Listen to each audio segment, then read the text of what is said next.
For such an intelligent question. When Alaji started, he said we shouldn't make it political.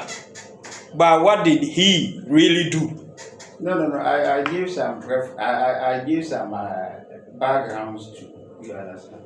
Thank you for just your background. My thoughts with. Thank you for your background. Alaji. Yes. Thank you for the information. Thank you for the unsolicited information.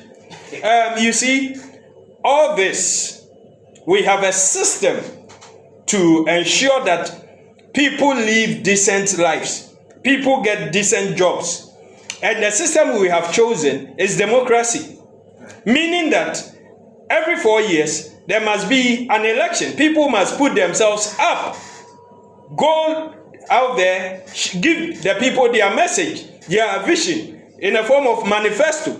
Then, when the people decide that we are giving it to you, you come and ensure that from all that was in your manifesto, the real intention was to make lives better. That is why people chose you. Yeah. You don't come and be given 8 years, 2 terms, and still things are worse than you came to meet it, and you come and say, I sympathize with you. Nothing was worse. We were not calling for sympathy. We were calling for visionary leadership, change that will make my life better. That in 2016, if I needed 10 gallons of fuel for my car to go to Elmina, where I come from, to see my mom, all I needed was 150 cedis. 10 gallons, cool. I drive 4 hours, I'm there.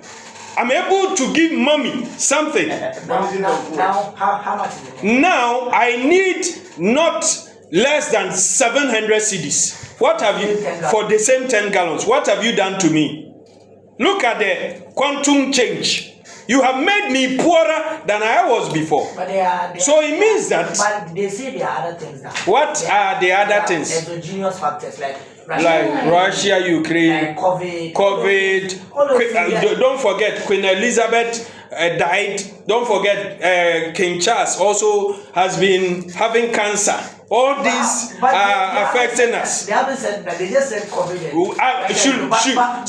Somebody. But don't you think the economy had shocks during COVID? What shocks? So that could be. My brother, what shocks? You see, the figures does not support what they are telling us. When COVID came, yes, we had a lockdown of 3 weeks for Greater Accra, Greater Kumasi. Yes. Even in Kumasi, there were people in Obuasi and in some environs who were not locked down. They were moving. That year of COVID, 2020, look at GRA report, Ghana Revenue. They were able to meet their target and even exceeded. 2021, they exceeded 45 billion. Check, the records are there. With COVID alone, Ghana got about 33 billion. World Bank first gave us 1 billion and second 1 billion. Check it with the rate. African Development Bank gave us, IMF gave us money. IMF gave us $2 billion.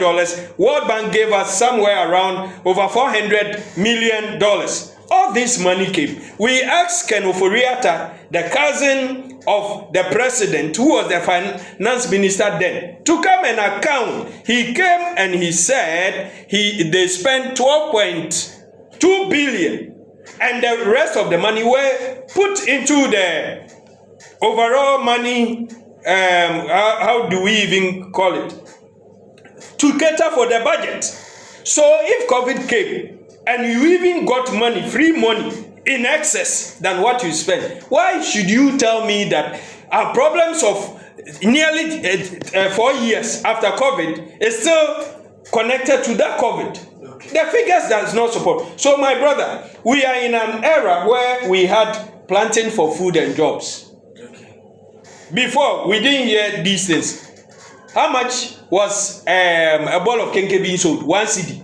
In the era of planting for food and jobs, how much is a ball of kenke being sold? 5 cedis.